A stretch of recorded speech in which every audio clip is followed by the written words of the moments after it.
आप देख रहे हैं अब तक न्यूज चैनल। हमने जो आपको ये गाड़ियों की लाइन और गाड़ियों की कतारें दिखाई है,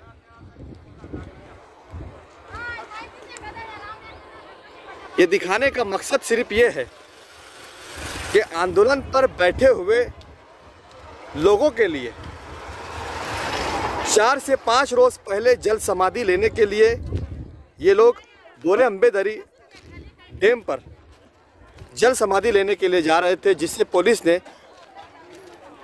रोका गया और तब से लेकर अभी तक यहाँ पर पुलिस का एक कड़ा बंदोबस्त धरने पर बैठे हुए लोगों के पास में लगाया गया है। महिलाओं के लिए महिला पुलिस का एक बड़ा दस्ता और जेंट्स के लिए जेंट्स पुलिस की एक बड़ी टीम यहाँ पर लगाई गई है। तो वहीं बोरे अम्बेदरी डैम पर भी कोई जल समाधि ना ले पाए, इस जल समाधि के लिए बोरे अम्बेदरी डैम पर भी कहीं पुलिस की गाड़ियाँ और कहीं पुलिस के जवान तैनात किए गए हैं। तो वहीं दूसरी तरफ जिस साइड में बंदिस्त पाइपलाइन का काम जारी है, वहाँ पर भी 100-150 से ज़्यादा पुलिस के जवानों को तैनात किया गया है। पूरे इलाके को, दहीदी के आसपास के इलाके को छावनी की शक्ल दी गई है। हर तरफ पुलिस। इस छोटे से गांव में पुलिस का इतना बड़ा दस्ता किस लिए? यहाँ बैठे हुए 50 दिनों से आंदोलनकारी अपना आंदोलन दर्ज कर रहे हैं। बंदिस्त पाइपलाइन को लेकर यहाँ पर आंदोलन चल रहा है, जिसका 50 से ऊपर दिन यानी कि 50 डेज हो चुके हैं। महिलाएं भी इस आंदोलन में अव्वल दिन से शामिल है और महिलाओं पे काबू पाने के लिए महिला दस्ता यहाँ पर पुलिस की ओर से तैनात किया गया है। तो वहीं दहीदी अम्बेदरी डैम के ऊपर जहाँ पर जल समाधि लेने के लिए ये शेतकरी बंदिस्त पाइपलाइन के विरोध में जब जल समाधि लेने के लिए डैम पर जाने लगे, तो डैम पर भी 100 से 150 पुलिस की एक बड़ी टीम वहाँ पर भी लगा दी गई। जहाँ पर काम जारी है वहाँ पर भी पुलिस की एक बड़ी टीम लगा दी गई है। हर तरफ पुलिस ही पुलिस लगा दी गई है। पुलिस के साथ साथ इस काम को जारी करना पड़ रहा है। कई दिनों से पुलिस प्रशासक भी इसके ऊपर अपने जवानों के साथ यहाँ पर ड्यूटी दे रहा था, लेकिन हर दिन ड्यूटी के साथ साथ आंदोलन आकर्षित होते गया। इसमें कई प्रकार के सियासी लोगों का समर्थन भी रहा, तो कई गांव के लोगों का इसमें समर्थन भी रहा, लेकिन काम चालू ना होने देने पर शेतकरी अड़े रहे। इसको लेकर पालक मंत्री दादा भूसे खुद यहाँ पर 2 मरतबा इन लोगों से बात करने आए, लेकिन बात का समाधान नहीं हो सका। शेतकरी अपनी डिमांड पर अड़े रहे, तो वही पालक मंत्री भी अपनी डिमांड पर अड़े रहे। अब इसको क्या कहा जाए?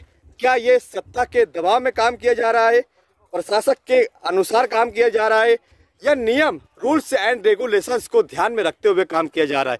ये एक बहुत बड़ा सवाल है इस लोकतंत्र के देश में, जहां लोकशाही मार्ग से करने वाले आंदोलन आज भी शांतता के साथ अपना आंदोलन यहाँ पर इस पुलिस के बंदोबस्त में, जहां हर तरफ पुलिस तैनात है और इनका आंदोलन इस पुलिस के बीचम बीच भी जारी है।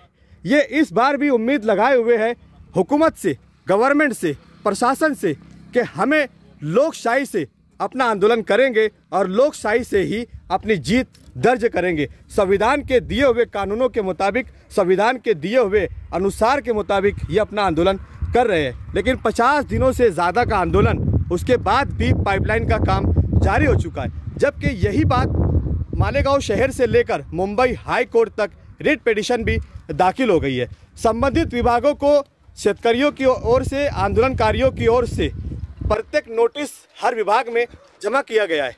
प्रत्येक विभागों को नोटिस देने के बाद भी काम किस प्रकार से चालू किया गया, पुलिस का इतना बड़ा बंदोबस्त लगाया गया, आंदोलन जहाँ जारी है वहाँ बंदोबस्त, काम जहाँ पर जारी है वहाँ बंदोबस्त, और जल समाधि लेने के लिए जहाँ पर आंदोलनकारी जा रहे थे वहाँ पर भी बंदोबस्त। पुलिस की एक बहुत बड़ी टीम, इस छोटे से इस काम को इतनी बड़ी टीम यहाँ पर तैनात की गई है। अब लोकशाही के इस देश में, लोकतंत्र के इस देश में, जनहित के इस देश में जनता अपना आंदोलन तो करेंगी, अपना आंदोलन दर्ज करेंगी। यहाँ पर पुलिस विभाग की ओर से उनके रहने के लिए मतलब पूरा बंदोबस्त भी कर दिया गया है। गाड़ियों पर गाड़ियाँ लगा दी गई है, पंडाल के पंडाल यहाँ पर लगाए गए हैं। अब देखना यह है कि जीत लोकतंत्र की होती है, आंदोलनकारियों की होती है, सत्य की होती है, या सत्ता में बैठे हुए लोगों की। सत्ता के दम पर कामकाज किया जा रहा है, इस प्रकार का आरोप यहाँ बैठे हुए शेतकरियों की ओर से भी लगाया जा रहा है कि ये सारा कामकाज सत्ता के दबाव में किया जा रहा है। पुलिस को तो अपना काम करना पड़ता है, पुलिस को बंदोबस्त देना है, पुलिस को आदेश आया है कि इनके ऊपर ड्यूटी देना है, वाच रखना है, जल समाधि नहीं लेने देना है। पुलिस अपना काम कर रही है, लेकिन सत्ता में बैठे हुए लोग अपना काम क्यों नहीं कर रहे? 50 दिनों से चल रहा इन किसानों का आंदोलन, जो किसान इस देश में कहा जाता है कि ये देश किसानों का देश है, ये राज्य किसानों का राज है, लेकिन इस किसानों के देश में, इस कुर्सी देश में, इस कुर्सी प्रधान देश में इन्हीं कुर्सी के अधिकार को यहाँ पर रौंदा भी जा रहा है। अब कब तक चलता रहेगा इस प्रकार से सत्ता का दुरुपयोग? क्या 50 दिनों से ज़्यादा हुए इस आंदोलन में अभी तक इसका मार्ग क्यों नहीं निकाला जा रहा है? इनका समाधान क्यों नहीं किया जा रहा है? अगर ये काम जनहित का है, अगर ये काम किसानों के हित का है, तो फिर ये किसान विरोध क्यों कर रहे हैं? क्या यहाँ बैठा हुआ कोई भी शख्स किसी सियासी पार्टियों से जुड़ा हुआ है? क्या किसी पॉलिटिकल पार्टी का लीडर है या किसी पॉलिटिकल पार्टी से उसका संबंध है? हमने पहले दिन से आपको कवरेज कर दिखाई है कि जिसके अंदर स्पष्ट कहा गया है कि यह आंदोलन किसानों का आंदोलन है, यह आंदोलन शेतकरियों का आंदोलन है, और यहाँ बैठा हुआ हर शख्स किसान है, शेतकरी है, मजदूर है, लेकिन वो अपनी आवाज़ ऊपर तक पहुँचाने में नाकाम साबित हो रहे हैं। उनकी आवाज़ मुंबई और नागपुर के चल रहे इस अधिवेशन अजलास तक भी नहीं पहुंच पाई है। अभी तक नागपुर के अधिवेशन अजलास के अंदर इस बात को विषय में नहीं लिया गया। किसी भी पॉलिटिकल पार्टी ने इस कुर्सी प्रधान देश में इन कुर्सी में मानने वाले लोगों को, इन शेतकरियों के विषय पर अधिवेशन में अभी तक इसके ऊपर असेंबली क्वेश्चन तक नहीं लिया गया, इसके ऊपर असेंबली में सवाल तक नहीं उठाया गया। किसी भी पक्ष के किसी भी लीडर ने इस विषय को असेंबली क्वेश्चन में लेने की हिम्मत तक नहीं दिखाई। क्या इस प्रकार से अगर चलता रहेगा तो इस कुर्सी प्रधान देश में ये किसान किस पर भरोसा करेंगे? ये किसान किसके दम पर अपनी बात रखेंगे? इनके पास एक ही पर्याय बचता है, आंदोलन, आंदोलन और सिर्फ आंदोलन। और वो सत्ता के इस मार्ग से, इस संवैधानिक अधिकार से अपना आंदोलन कर रहे हैं, और आज भी आंदोलन इनका जारी है। आज कितने दिन हो गए आंदोलन को? 50 दिन हो गए। 50 दिनों के बाद भी आंदोलन जारी है, चालू है, काम भी चालू है। कोर्ट में केस आहे, ते काम चालू आहे, काम स्थगित होना चाहिए ना, काम स्थगित होना चाहिए। 40 दिवसापासून आंदोलन करत आहे, आमच्याकडे लक्ष नाही, त्यांनी एकच वेळा 2 वेळा आंदोलन केलं, त्यांचं काम चालू आहे। आमची एकच इच्छा आहे की आमच्या जोपर्यंत निकाल येत नाही तोपर्यंत काम बंद करण्यात यावं, हे काम बंद करण्यात यावं, ही एक आमची इच्छा आहे।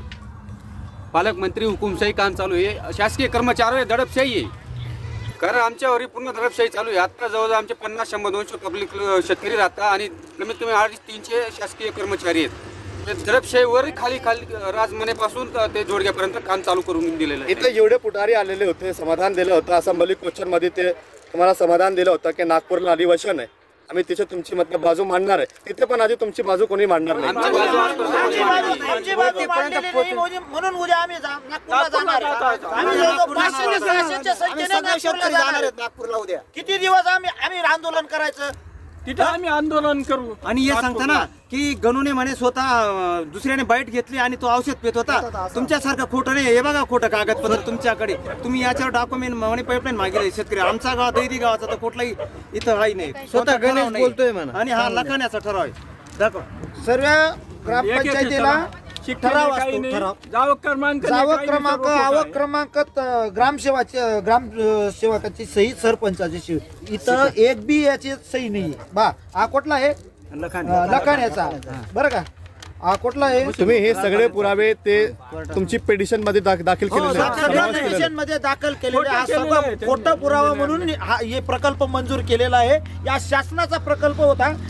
आमची एकच मागणी की तुम्ही पाठ चांगला दुरुस्त करा, पाठ चांगला दुरुस्त करा। 18-36 केसेस करा म्हणून, हा 18-36 केसेस करा तुम्ही, पण आम्ही लढा देणार आहे शेवटच्या, म्हणून कायद्याने लिहिलेलं आहे म्हणून लढा देणार आहेत। आम्ही आज बी गांधीशाही म्हणून लढा देणार आहे। आम्ही शेवटपर्यंत लढा देऊ, आम्ही मागे हटणार नाही। उद्या आमची दखल आज कोणी घेतली नाही, उद्या सर्वजण आम्ही नागपूरला रवाना होणार। आजचा शेवटचा दिवस, हो आजचा शेवटचा आहे। उद्या रविवारी आम्ही नागपूरला निघणार, हजारोच्या संख्येने नागपूरला निघणार। आमची मागणी तोपर्यंत तिथं नागपूरला आम्ही थांबू, भले लागेल तर काही भी होईल, लागेल तर पण नागपूर जाऊन म्हणजे जासून।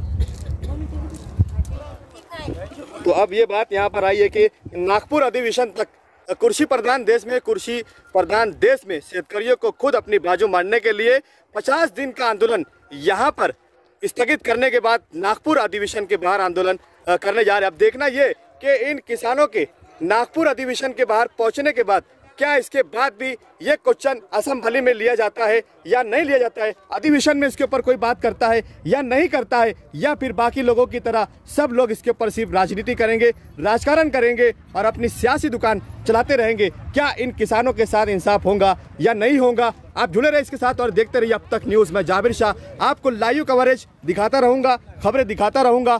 पहले दिन से आंदोलन से अब तक न्यूज़ चैनल इसकी कवरेज आप तक पहुंचा रहा है और जब तक इस आंदोलन का परिणाम नहीं हो जाता, जब तक अब तक न्यूज़ चैनल आप तक खबरें, सच की खबरें आप तक पहुंचाता रहेगा। मैं फिर हाजिर होऊंगा एक नए सवाल के साथ, एक नए मुद्दे के साथ। इजाज़त दीजिए, फिर मुलाकात करेंगे नए एपिसोड के साथ। जय हिंद। मैं जाबिर शाह, आप देख रहे थे अब तक न्यूज़ चैनल।